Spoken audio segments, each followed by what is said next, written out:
Undercover bakery owner Big Shaq buys a pie, and what he finds inside isn't just offensive, it's a declaration of war. One slice, one slur, and Big Shaq doesn't just call the manager, he calls out the entire town. Because this bakery didn't just bake pastries, it baked hate. And Big Shaq came to burn the recipe. Before we deep dive into this interesting story, subscribe to our channel and tell us where are you watching from. Share in the comments below. In the heart of a sun-baked southern town, tucked between a dusty hardware store and an old barber shop that hadn't changed since 1963, stood a small bakery called Golden Crust & Co. Locals knew it for the scent of cinnamon that drifted into the street every morning, the flakiest croissants and pies that felt like home. But no one knew that behind the wooden counter and the vintage cash register stood a man whose name carried global weight, Shaquille O'Neal. Not that anyone called him that. Here he was simply Reggie, the quiet baker with tired eyes and impossibly large hands, who arrived before dawn and left well after sunset. His back curved over pie crusts and flour sacks like he was born in that apron, like he had no history outside of ovens and ovens alone. His shoulders were broad enough to carry the world, but he walked with the humility of someone trying to disappear into the crowd. Shaq had purchased the bakery 2 years ago under an alias, not through corporate acquisition, but through a private handshake with the aging widow who owned it before. He didn't renovate it, didn't rebrand it, didn't bring in cameras or sponsorships. That wasn't why he was here. This wasn't for celebrity attention or social media. This was about something deeper, something he couldn't quite explain, a pull to stay close to something real, to people, to stories, to pain. The town was a place lost in time. Confederate flags still waved quietly in certain windows. Sidewalks had a way of cracking more on one side of town than the other. Restaurants had different standards depending on who was walking in. Most of the racism wasn't loud or obvious. It wore khaki pants, smiled politely, and came with a sir at the end of a sentence. Shaq saw it all. Every morning, he baked. Every customer that walked in was a character in his silent novel. He paid attention to who got served quickly and who was asked to wait, who got smiles and who got side eyes. His kitchen staff was a mix of high school kids and town lifers. Some sweet, some slick with passive aggression. None of them knew who he really was, and that's how he wanted it. Behind the bakery, in a small room that doubled as a break area, and Shaq's personal space, sat a corkboard filled with notes. Not business plans, observations, scribbles on customer behavior. Mrs. Lantham snapped at Lorena over change, laughed with Bryce after. Jared pocketed tips when Jamal worked register. Cameras offline again. Bryce said it was a glitch, 3 times in a week. Each entry was written like a clue in a case he hadn't yet defined. Reggie, as they knew him, rarely spoke much beyond greetings and kitchen talk. But he listened, deeply. He remembered every child's allergy, every older customer's preferred jam. He gave away free pastries when someone's day looked heavy. He watched Lorena, a young black teen who often wandered in after school, quietly sketching at the corner table, too proud to ask for food, too hungry not to accept a slice when it was offered. People around town respected Reggie, but didn't fear him, which was exactly the point. The moment anyone saw him as Shaquille O'Neal, the balance would collapse. He wouldn't hear the truth anymore, wouldn't see the masks fall. The racism here didn't wear hoods. It wore name tags and aprons. And Big Shaq, the real Shaq, wasn't here to dunk on it. He was here to understand it, expose it, change it. Late at night, after the ovens cooled and the staff had gone home, Shaq would sit by the front window, a notebook in one hand, tea in the other. The streetlights buzzed like tired nerves. He'd watch the town sleep, or try to. There was a restlessness in him, a storm he hadn't yet named. This place was beautiful in its silence, but ugly in its details. He couldn't leave it alone, not yet. The crust of the town was golden, sure, but underneath, something was off. And Big Shaq, hidden in plain sight, was here to taste every layer until he found what was rotten.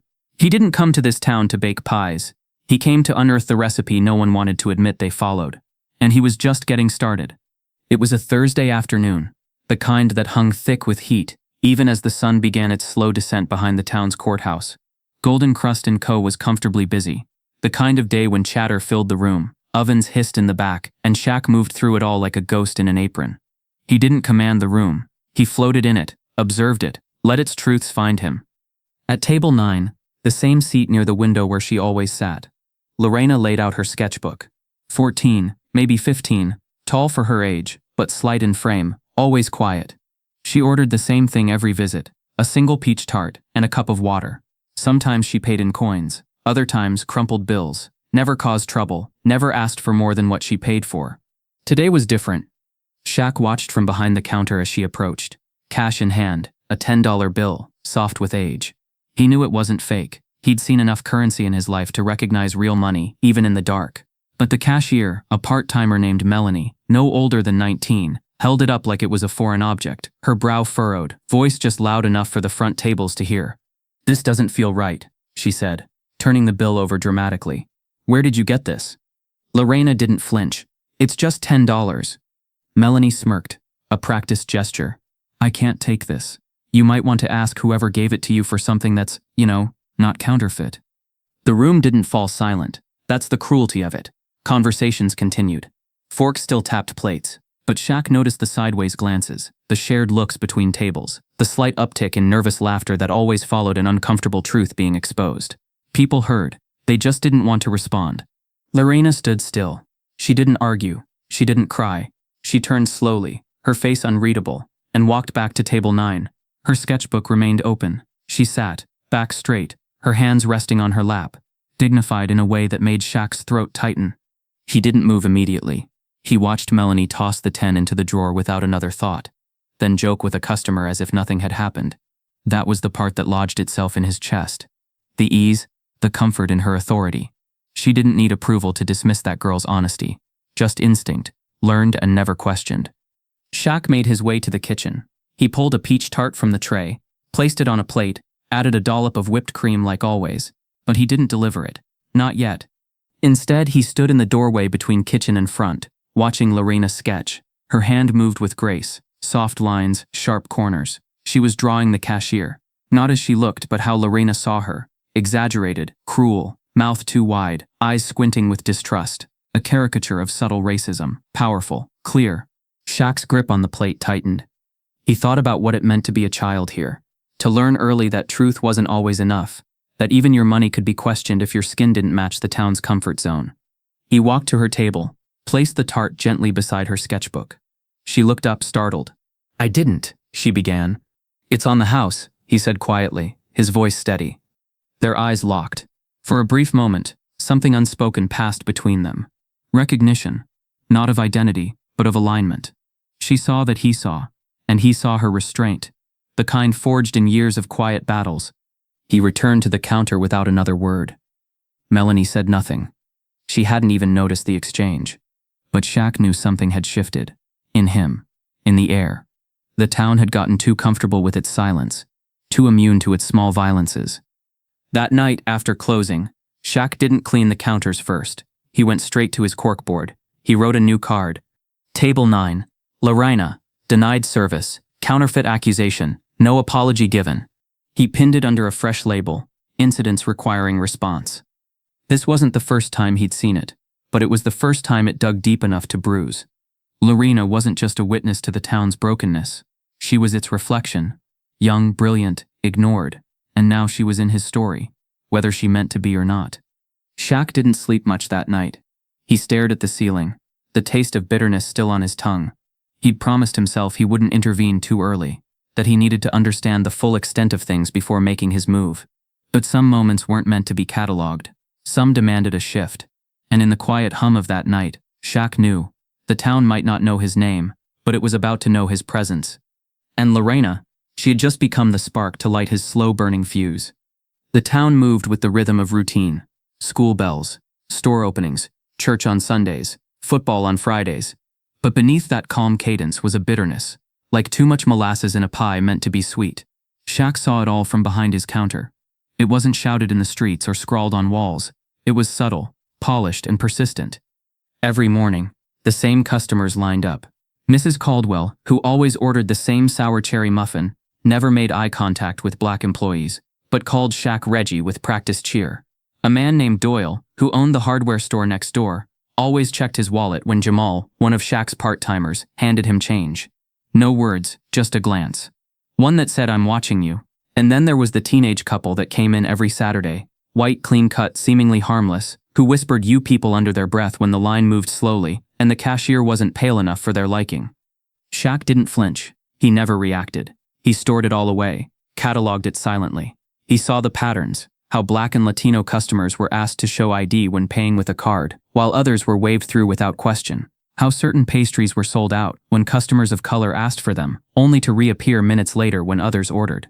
The rules bent like dough, depending on who was asking. One afternoon, he watched a white boy, no older than 10, follow a black girl around the bakery, mimicking her walk with exaggerated movements and calling her Miss Hood.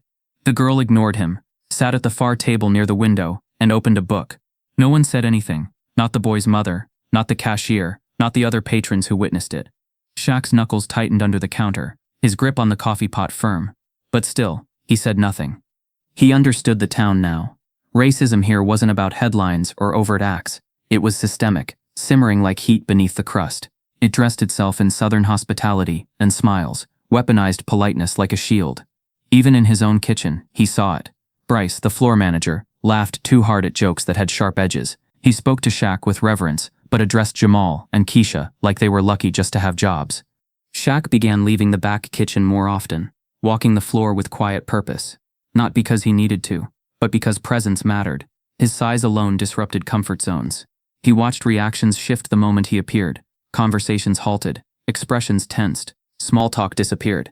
They didn't know who he was, but they felt something from him, like gravity, like someone who didn't scare easily. He paid special attention to Bryce's shifts. The manager liked to stay after hours, claiming to handle payroll or inventory. But Shaq noticed certain receipts went missing during those times.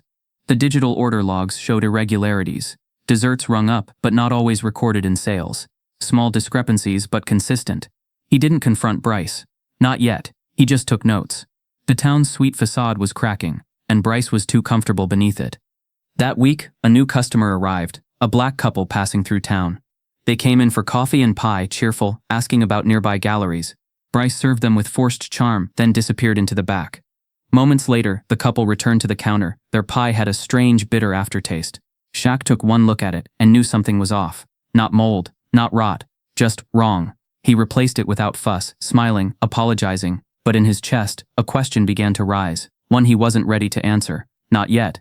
Even the church across the street had its signals. Flyers for community events rarely featured black faces. Donations flowed easily for overseas missions, but dried up when local black schools asked for help. The pastor smiled at everyone, but his sermons leaned toward coded language, preserving values, protecting our way of life. Shaq heard it all, piecing together the puzzle one crumb at a time. The worst part wasn't the slurs or the glares. It was the normalization. The way people carried on like this was just how things were supposed to be. The town had trained itself not to see the bias baked into its routine. It had sweetened the lies, glazed over the past, and called it heritage. Shaq, meanwhile, played his role. He kneaded dough, poured coffee, offered samples. But beneath every polite nod was a slow burn. He wasn't here to be angry. He was here to understand the depth of the illness, the kind that wore Sunday best and tipped generously to avoid guilt. By the end of that week, he updated the corkboard with a new section: microaggressions, observed patterns. Under it, he pinned 6 new entries, all dated, all described in detail. He didn't know exactly what he was building. A case? A confrontation? A reckoning? All he knew was that this town had bitter sugar in its veins, and the more he tasted it, the more he realized someone needed to name the rot aloud. But not with shouting, not with fire, with precision, with truth. And soon, with a pie that would say more than words ever could. The next morning arrived with the scent of cinnamon rolls, and something darker underneath a heaviness that Shaq couldn't shake. The town moved as it always did, predictably, politely, and with quiet suspicion woven into its every corner. But now Shaq was no longer just observing. He was investigating. Something had been unraveling for a while, and he finally knew where the thread began, with Bryce. Bryce Hollenbeck had been the bakery's manager since before Shaq bought it. He was the kind of man who knew everyone's name, called the mailman boss, and always said sir to anyone driving a newer truck than his. He smiled constantly, a too wide, too frequent grin that never quite reached his eyes. At first Shaq took it for southern charm, but now he saw it for what it was: camouflage. It was subtle, but deadly in its consistency. Bryce only grinned when denying, when deflecting, when excusing behavior he knew crossed a line. Shaq had noticed it first with Lorena, how Bryce didn't flinch when Melanie accused her of using fake money. No surprise, no concern, just that grin, that same practiced, gleaming expression he wore every time a black or Latino customer was made uncomfortable and quietly walked out. Shaq began to trace the pattern. On Monday, when an older black couple asked for a pie on reserve, and were told it was accidentally sold, Bryce grinned. On Wednesday, when a biracial teenager named Aiden asked about working the register and was told, "You're better in the back," the same smile. By Friday, Shaq didn't need the cameras. He could read Bryce's face like a report card. But the cameras were another story entirely. The system had been installed before Shaq took over. Old but functional. Yet somehow, key footage kept disappearing. Shaq had asked about it once. Casually. Bryce laughed it off. "Text glitchy. I've got a guy coming in next week." But the guy never came, and the footage never reappeared. Shaq didn't confront him. Instead, he quietly installed his own system. A second line of surveillance, small and hidden, watching the registers and staff areas from different angles. He didn't want to catch anyone stealing money. He wanted to catch what couldn't be proven on paper, the smiles, the glances, the body language that told a story words couldn't. Over the next 2 weeks, his board filled, not with receipts but behaviors. Monday, Bryce serves 2 white teens without charge, friends of the family. Tuesday, a black customer is asked to wait while we restock, despite the display case being full. Wednesday, a refund is issued for a pie that was never sold, logged under customer complaint. Thursday, Bryce disables one camera for maintenance, the same one near the back register where Melanie works. Every entry told the same story, a pattern of racial preference dressed in professionalism. Nothing loud, nothing that would raise alarms. But it was there, death by 1,000 cuts. And Shaq wasn't the only one who noticed. Keisha, one of the line cooks, had started speaking less during her shifts. Jamal, normally upbeat, had gone silent on the floor. Attention hung in the air during Bryce's shifts, subtle but undeniable. Customers of color lingered less, some stopped coming altogether. One evening, after closing, Shaq sat alone reviewing the logs. His second system had caught Bryce pocketing tips from certain transactions, always on shifts where Jamal was at the register. Worse, he'd found Bryce deliberately altering digital receipts. Small things, removing certain items, rounding down totals, erasing high-ticket sales that coincided with non-white customers. It wasn't just racism, it was manipulation. Shaq stared at the grainy image on the tablet. Bryce smiling as he slipped a 5 into his coat pocket, unaware the angle caught everything. The grin on his face was relaxed, confident, like someone who'd gotten away with it for years and didn't believe in consequences anymore. But the tipping point came that Saturday, during a community rush.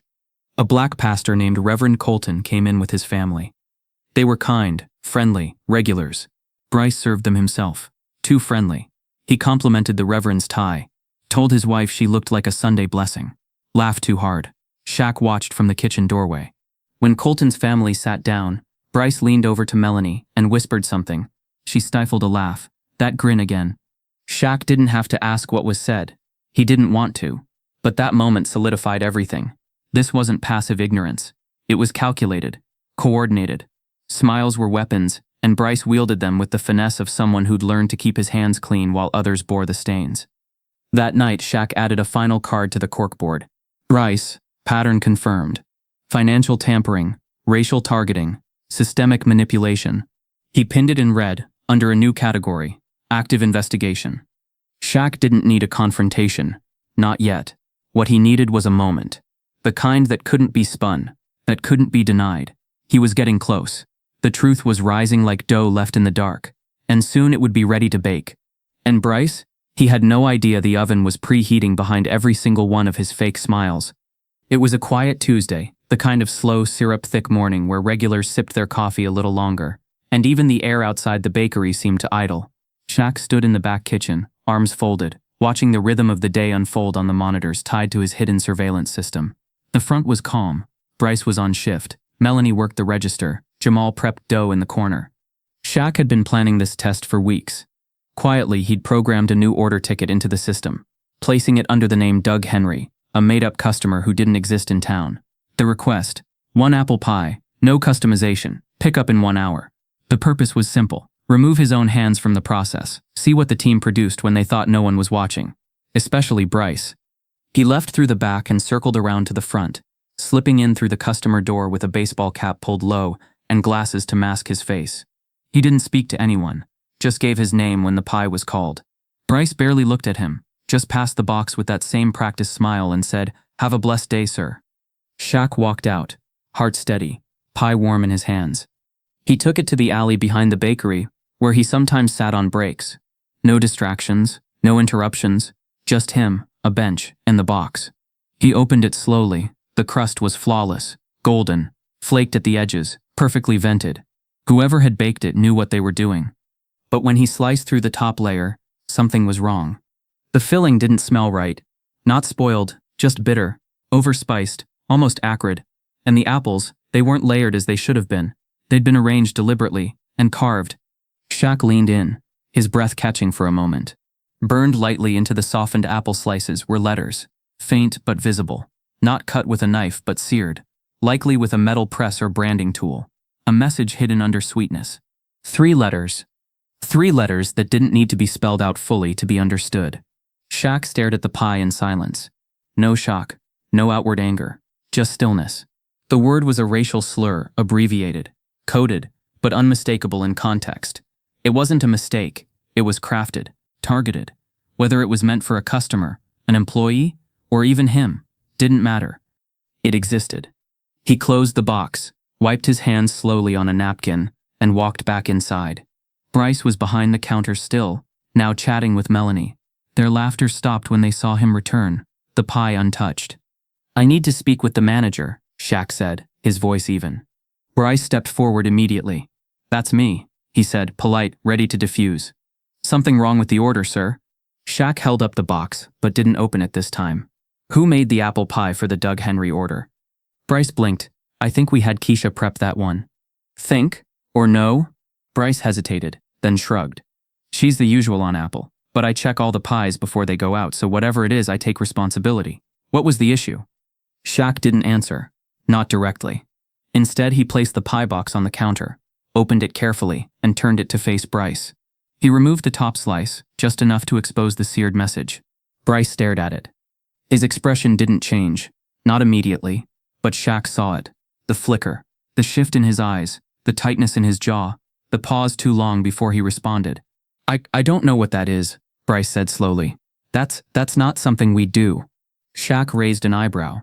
"But you checked every pie, didn't you?" Bryce faltered. "It must have been a mistake. Maybe something scorched." "On 3 slices? Spaced like letters?" Melanie stepped back slightly, watching. Jamal had frozen at the prep station, eyes locked on the exchange. Shaq didn't raise his voice. He didn't accuse. He just stood there, letting the silence grow, letting the weight of what he'd revealed settle into the floor. "It's a serious accusation," Bryce said at last, trying to regain footing. "We should review footage, maybe check who handled this." "No need," Shaq replied calmly. "I already have the footage." Now the color in Bryce's face drained just a touch. "Excuse me?" Shaq leaned forward slightly, voice lower. "You've been altering receipts, disabling cameras, targeting customers, smiling your way through hate like it's frosting. You think I don't see it?" Bryce's face shifted, not to guilt, but defensiveness. "I don't know who you think you are." "I'm the owner," Shaq said. And the room stopped. Melanie's mouth fell open. Jamal straightened. Even the air felt different. "I've let this play out long enough," Shaq continued. "But this," he tapped the pie lid. "This crossed a line." Bryce stammered, scrambling for professionalism. "Mister, I didn't know. We've never had any complaints. This must be some misunderstanding." "It's not," Shaq said simply. And then he walked away. He didn't need to fire Bryce, not yet. What mattered more was the exposure, the shift, the knowledge that the game was no longer played in secret. The pie had done its job. It had revealed what needed to be seen. And for the first time, Shaq wasn't just watching. He was acting. The oven wasn't just on, it was ready, and the next thing to be baked wasn't going to be sweet. The following morning carried an eerie stillness, as if the bakery itself had absorbed the weight of what transpired the day before. The smell of fresh-baked muffins couldn't mask the tension now simmering in the walls. Shaq entered through the back, earlier than usual, dressed in his apron like always. But this time, the quiet wasn't just watchful, it was charged. Bryce had arrived 30 minutes after opening, noticeably earlier than his norm. His smile, the one he always wore like armor, looked thinner, stretched too tight. He greeted Melanie with forced cheer, and avoided Shaq's eyes completely. But Shaq was already ahead of him. He'd reviewed the surveillance footage from the previous day and flagged every detail. Bryce's body language, the pie preparation handoff, the shift change that didn't log correctly. Everything was lining up like puzzle pieces. Bryce never thought anyone would care to assemble. By mid-morning, the staff buzzed around the counter, trying to maintain normalcy. The usual customers came in. The register dinged. But the undercurrent had changed. Conversations were clipped. Glances lingered longer than necessary. Something unspoken floated over the pastries like smoke no one wanted to name. It was during the lull right after the brunch crowd cleared that Shaq stepped out from the back and approached the front counter. He didn't ask. He simply said, "Let's talk," and motioned toward the side prep room. Bryce followed, hesitant but compliant. Melanie stayed near the register, her posture suddenly rigid. Jamal leaned slightly from the kitchen door, just enough to hear. Keisha from the pastry station slowed her movements but didn't stop. Inside the prep room, Shaq shut the door behind them. He turned, calm but unreadable. "So," he began, "that pie yesterday." Bryce nodded quickly, already halfway into his defense. "Look, I thought about it all night. I think it was just a prank gone too far. Some of the kitchen staff joke around. It's like a dark humor thing. Not right, I get it, but definitely not malicious." Shaq raised an eyebrow. "A prank? With a racial slur baked into food that goes to customers?" Bryce's grin returned, nervous this time. "I mean, not a slur exactly, right? It could have been interpreted." "Interpret this," Shaq interrupted, pulling a photo from his pocket, a printout of the apple filling, the letters seared into soft fruit. "You think this was an accident?" Bryce's breath hitched slightly. Maybe a new hire thought it was funny. Kids these days try to go viral, right? We've got some edgy types back there. I don't control every hand on every pie. Shaq leaned in, voice lower now. "Give me a name." Bryce's smile faltered. "What?" "The joke," Shaq said. "If it's just a joke, if it's not that deep, then give me a name. Who made the pie?" Bryce opened his mouth but nothing came out. "See, I've been watching," Shaq continued. "I know when the kitchen cameras go down. I know when receipts vanish. I know who's logged in when. So I'll ask again, who made the pie?" Bryce's jaw clenched. "I don't want to throw anyone under the bus. It's a tight team, "No," Shaq said. "You just want to bluff your way out, like always." Outside the prep room, the rest of the staff had stopped pretending to work. Melanie stood frozen at the register, eyes fixed on the closed door. Jamal leaned against the doorway, arms crossed, and Keisha's knife hovered over a croissant she was no longer slicing. Inside, Bryce tried a different tactic. He chuckled, shaking his head. "Look, Reggie. Sorry, Mr. O'Neill. I didn't know who you really were. If I had, obviously." "Would you have hidden it better?" Shaq asked. Bryce's lips parted, caught between words and excuses, but none of them came out clean. "I'm not asking you to be perfect," Shaq said, voice calm but heavy. "I'm asking you to be honest. And right now, everything about you is performance." There was a beat of silence. Shaq opened the door. Bryce hesitated, then followed him out, straight into the kitchen. The staff stood awkwardly, mid-task but no longer pretending they hadn't heard everything. Shaq didn't raise his voice. He turned to the team and asked, "Who knew about the pie?" They looked at each other. Eyes moved. Keisha shifted uncomfortably. Melanie stepped back. Jamal, expression unreadable, just stared at Bryce. No one answered. But the room itself told the truth. "You've all seen things," Shaq said, scanning their faces. "Heard things, laughed it off, or stayed quiet. You thought this place was just another bakery. And me? Just another background figure. Well, now you know." Bryce tried to interject. "Let's not turn this into a witch hunt." Shaq turned sharply. "Don't. Not another word." The weight of authority in his voice shut down whatever Bryce was planning to say. The staff looked between them, finally realizing that the man they'd taken for a passive owner was something entirely different. "You think you know people," Shaq said to the room. "But until pressure's applied, you only know their masks." He paused, then added, "This isn't over, but it's no longer hidden." Then he walked away, back into the kitchen, leaving a silence behind him that tasted heavier than burnt sugar.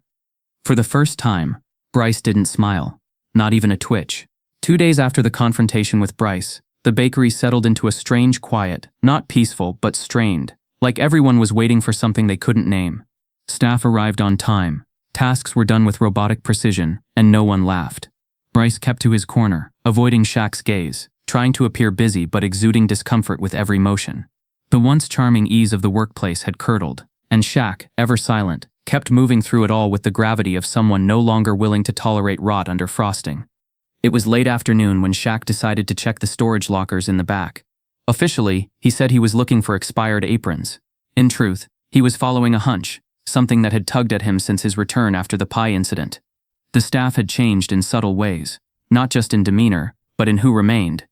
He'd noticed a rhythm shift, a gap in the lineup, and he remembered someone, a name barely mentioned, a face never spoken of directly. Theo. Theo had been a line cook before Shaq took over.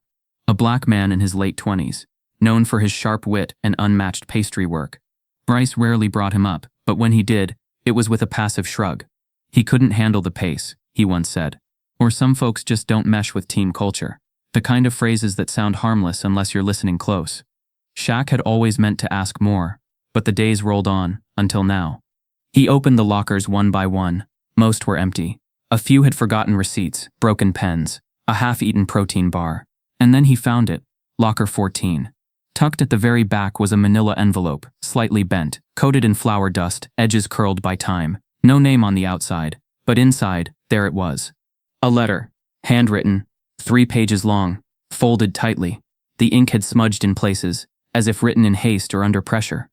Shaq unfolded it carefully and began to read. If you're reading this, then either someone finally opened their eyes, or someone else got pushed too far. My name's Theo. I worked this kitchen for 2 years, and in that time, I learned how deep a smile can cut when it's not meant for you. The first page recounted small incidents, subtle exclusions from staff meetings, being told to tone down the attitude when he asked about overtime pay, having his ideas dismissed until someone else echoed them, a pattern Shaq knew too well. But it got darker. Bryce never raised his voice. That's how he did it. He'd praise me in front of customers, then tear down my work behind closed doors. Told me customers felt uncomfortable when I was on the floor, that I looked too intense, that I needed to learn how to just smile and listen. When I asked for specifics, he'd just grin and say I was overthinking. Gaslighting. The most corrosive kind of abuse, the one that makes you question your own reality. Theo described how he began second-guessing everything, how even other staff started pulling away, how one day his locker was emptied before his shift.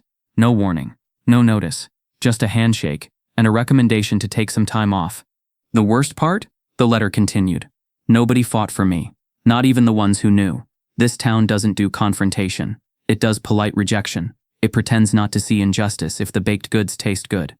Shaq's jaw clenched as he read the final page.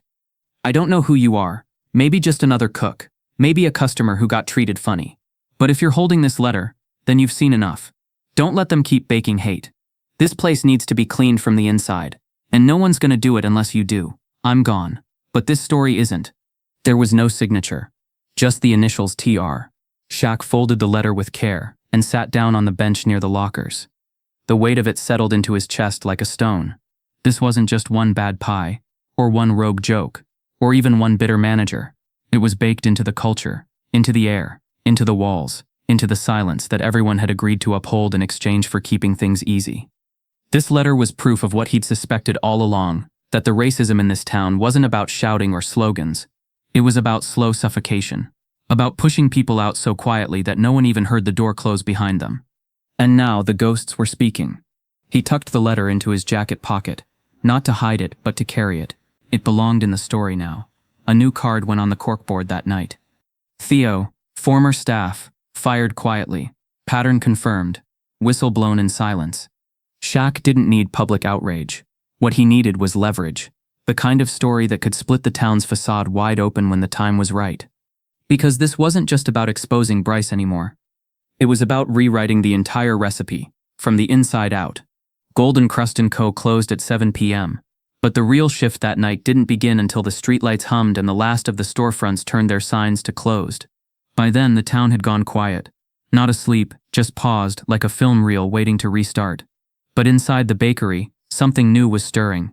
Not batter or steam, but purpose. Shaq stood alone behind the counter. Lights dimmed, the room thick with anticipation. He'd spent the last few days making quiet invitations. No flyers, no messages, just subtle, intentional conversations. A hand on a shoulder, a meaningful glance, a whispered time and place. Only the ones who needed to be there would show. Only those who had felt what he had, the burn of watching injustice wear an apron and call itself tradition. By 11:05 p.m., the first knock came. It was Miss Dolores, who ran the laundry service 2 blocks down. In her 60s, sharp-eyed, sharper-tongued when she wanted to be, but known for staying out of town politics. She stepped in and nodded without needing an explanation. Next came Malik, a mechanic whose garage sat on the edge of town. Broad shoulders, quiet eyes, always had grease under his nails and truth in his pockets. He didn't speak much, but Shaq had seen how he watched, like someone who'd swallowed too many wrongs and had no room left for any more. Then came Ruthie, a retired teacher. The kind who still wore slacks and a blouse like she might be called back to class at any minute. She didn't shake hands. She just looked Shaq in the eye and said, "About time someone asked." Over the next half hour, more arrived, 7 in total. Each one had lived in the town long enough to know its contradictions, long enough to be loyal to its memory, but no longer to its silence. They sat in the bakery's back kitchen, coffee in mismatched mugs, the only light coming from the under-cabinet bulbs that gave the room a low golden glow. Shaq didn't sit. He leaned against the counter, arms folded, not with authority, but with intention. "You all know why you're here," he said, voice steady. They nodded, some cautiously, some with weight in their eyes. "I'm not asking you to pick a fight," he continued. "I'm asking you to tell me what this town really looks like when no one's smiling." And one by one, they did. Dolores spoke first, her voice soft but lined with steel. She told of customers who refused to let her delivery boys inside, who paid her less when the pickup was done by black hands instead of her own. "They think if they don't say the words out loud, it ain't racism. But I know what short pay means." Malik followed. He described how his permits were delayed for months while the garage across town, white-owned, opened later, got theirs in a week. He'd taken photos, filed complaints, nothing changed. Then Ruthie spoke. She told them about her final year teaching, how a white student had sent threats to a black classmate, and the administration handled it internally, which meant the black kid got transferred, and the other got a warning. One of the others, Elias, a quiet postal worker, pulled a USB drive from his jacket. "I've been recording things," he said plainly. "Phone calls, messages, some from people on the council. They say stuff they'd never print, but it's all there." The room was still. Shaq stepped forward and took the drive without a word. More stories came. Anonymous complaints that mysteriously aligned with promotions being denied. Emails forwarded from town servers, crude memes, political jokes that weren't jokes. Meetings that happened after hours with doors locked and blinds drawn. Piece by piece, the town's polished surface began to splinter in the telling. Shaq didn't flinch. He let the stories come, taking notes, asking questions. But mostly, he listened, really listened. And in doing so, something began to solidify. This wasn't just a group of individuals venting. This was a map being drawn, of systemic rot, of personal hurt, of a culture too used to dusting powdered sugar over bruises and calling it sweet. When the room fell silent, Shaq finally spoke again. "I came here to understand what this place really was," he said. "Not the one on the brochures or the plaques, the one that hides behind good manners and church bells, and now I see it." He paused, letting the weight of what had been shared hang in the air. "I don't want headlines. I don't want noise. I want the truth to bleed out slow, one thread at a time, until they can't sew it back together." Dolores looked at him, puzzled. "But why you? You've got options. You could leave this place behind." Shaq met her gaze, unflinching. "Because I've seen this story too many times, in too many towns. And because they don't know who I am yet. But when they do, it won't be about the bakery anymore. It'll be about the mirror I'm holding up to their faces." Ruthie nodded slowly. "So what's the plan?" Shaq smiled, not with arrogance, but with certainty. "We start with the pie," he said. "Then the receipts, then the faces behind the emails. We let them watch themselves in the mirror they've been avoiding." The gathering ended just before 1 a.m. They left through the back, one by one, silent and determined. The streets were empty again, but this time something had shifted. The town wasn't asleep anymore. It began with a folded chair and a microphone. At exactly 3 p.m. on a cloudless Thursday, a press table was set up outside Golden Crust & Co., right under the old hanging sign with its faded golden script. Nothing flashy, no banners, no media crew. Just a few local reporters, a scattering of townspeople drawn in by whispers, and a single folded sheet of white printer paper taped to the bakery's front window. 3 firsts, public statement. Most of them came out of curiosity, assuming it was about a health inspection, or maybe a renovation. A couple of them hoped for coupons, but by 3:07, the crowd had doubled, spilling into the sidewalk, eyes turned toward the front door that hadn't opened yet. Inside, Shaq stood alone in the kitchen, his apron worn soft by time, marked with flour, history and restraint, hung over his chest like armor. But today wasn't about hiding behind roles or routines. Today was the day the mask came off. He stepped through the door, and into the light. For a beat, no one spoke. The crowd saw the same massive frame they'd always known. The the quiet baker with the gentle eyes, the man who never talked much but always made time to carry boxes for older patrons and hand pastries to shy kids without charge. But then he did something none of them had ever seen. He reached up, untied the apron, and let it fall. Cameras clicked, phones came up, and in that moment, a wave of realization moved through the crowd like a ripple through still water. Gasps, murmurs, a name whispered from every direction. Not Reggie, not the baker, but the one that meant something different entirely. Shaquille O'Neal. There was no podium, just a milk crate. Shaq stepped onto it slowly, the bakery behind him like a stage now stripped of curtains. He didn't raise his voice, he didn't command, he simply began. "You know me as Reggie," he said, "and maybe that's all some of you ever cared to know." He let that land. The silence was thick. But the truth is, I've been here for a while now, watching, listening. Not as a celebrity, not as a businessman, as a neighbor, as a black man in a town that prides itself on hospitality and hides its cruelty behind a smile. Some shifted uncomfortably, others froze. A few tried to scoff, but it died quickly under the weight of what followed. Shaq held up a folder. Thick, tabbed, marked. "Inside this," he said, "are records, footage, witness accounts, staff testimonies. Every incident you thought would stay quiet, every slur, every mistake, every time someone was treated as less than human for daring to walk in with the wrong skin color." He passed the folder to one of the reporters in front. She took it without a word. Shaq continued, his voice still calm, still even. "I didn't come here to tear this town down. I came here because I believed it could be better. But what I found was a place that's been baking more than pies. It's been baking silence, and silence is what keeps systems like this alive." He gestured behind him, toward the bakery. "This place? It isn't just where I work. It's where I watched, where I learned who really believes in fairness, and who believes in comfort. Because racism here doesn't march in boots, it walks quietly, in khakis, in approval stamps, in grins that say bless your heart, while slamming the door behind you." A murmur rose, defensive, confused, angry, some nodding in agreement.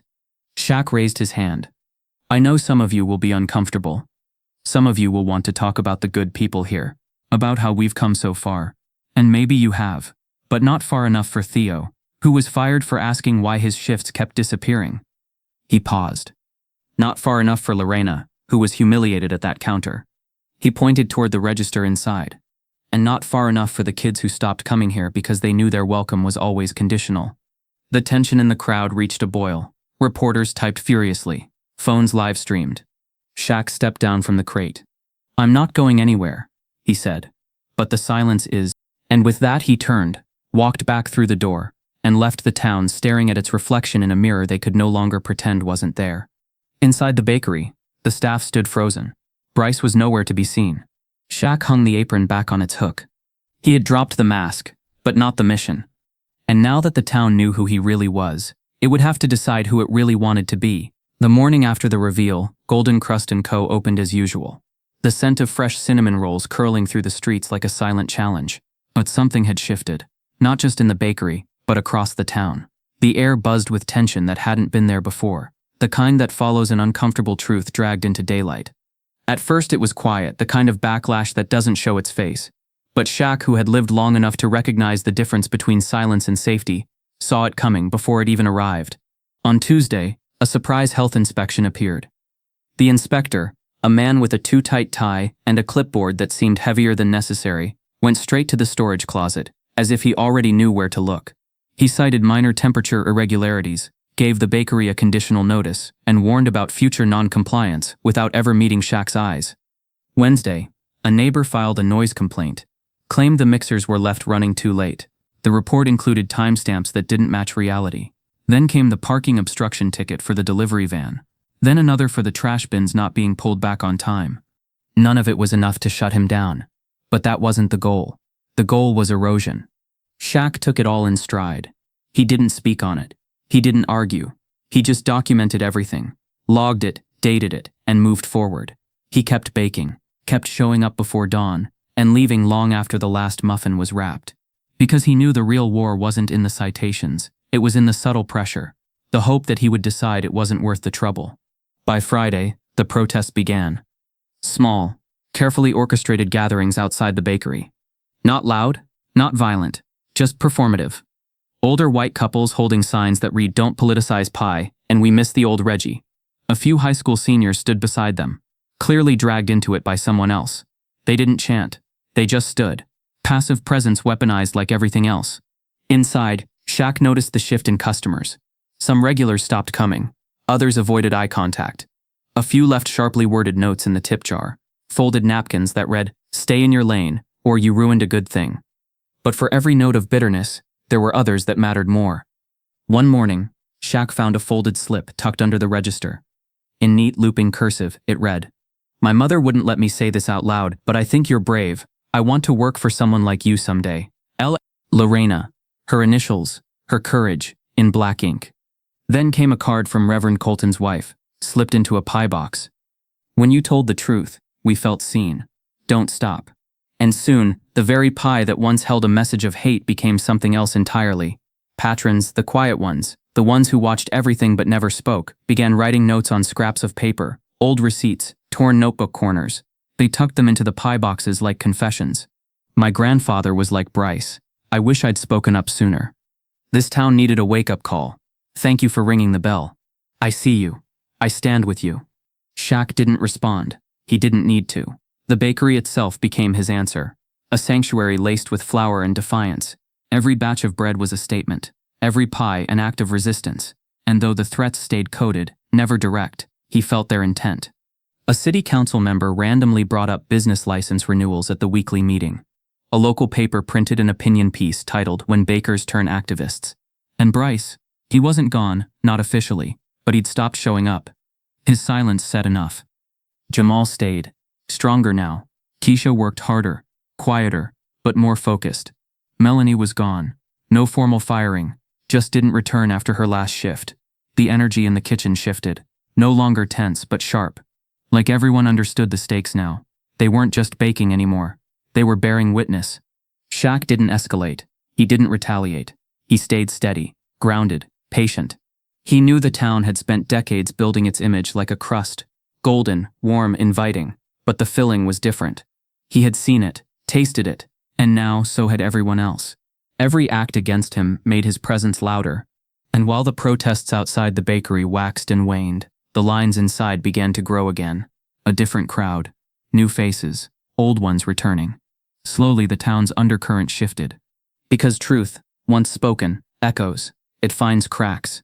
It seeps in. And Shaq? He just kept baking. The town hall had never seen a turnout like this.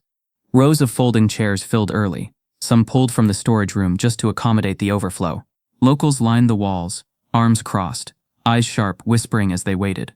The building, normally used for budget talks and zoning issues, now pulsed with something volatile. The kind of energy that doesn't announce itself. It simmers, slow and controlled, until something sets it off. At the front, under the town seal and a yellowing American flag, sat the mayor, 2 council members, and Bryce Hollenbeck, clean-shaven, collared shirt stiff with starch, seated beside a stack of printed statements. His smile had returned, but it looked stretched thin, like it had forgotten how to fit his face. The meeting opened with procedural motions called to order. Minutes approved, all formalities. But everyone knew why they were really there. The mayor cleared his throat. "We've received complaints regarding discrimination at Golden Crust & Co. and surrounding businesses. Mr. Hollenbeck has requested to address these concerns publicly." Bryce stood, his papers trembling just enough for the front row to notice. He looked out over the crowd, some familiar faces, some no longer friendly. "First," he said, "I want to say how heartbroken I am that anyone felt unwelcome at our bakery. I've worked there for years. I've served everyone who walked through that door. If something happened, it was never intentional." He paused for effect. This town prides itself on community, but lately that pride's been attacked. I've been accused of things that don't reflect who I am. I've seen my name dragged because of one pie, one unverified incident with no proof it came from me or my kitchen. A few murmurs of agreement fluttered through the room. Older voices, loyal ones. Bryce continued, more confident now. "I respect Mr. O'Neill. I do. But this campaign he started? It's painted all of us in a bad light. It's turned neighbors against each other. We should be focusing on unity, not division." He sat down. A few polite claps. More discomfort. Then the mayor opened the floor.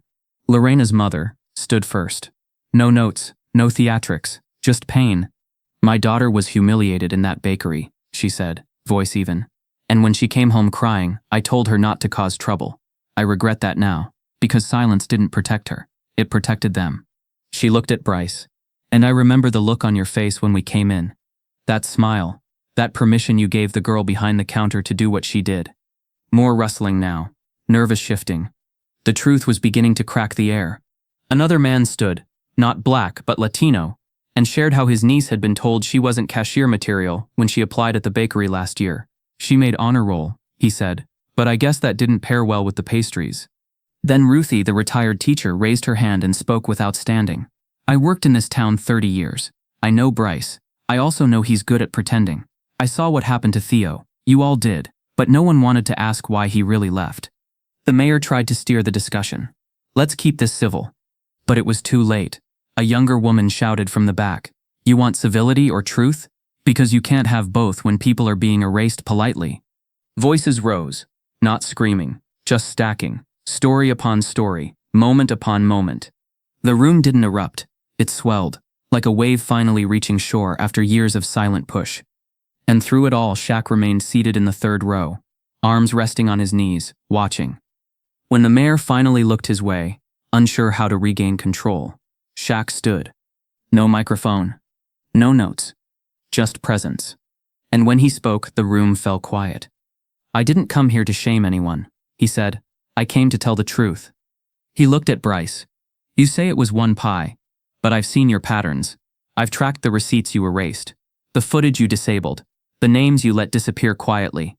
He turned to the crowd. This isn't about pastries. It's about patterns.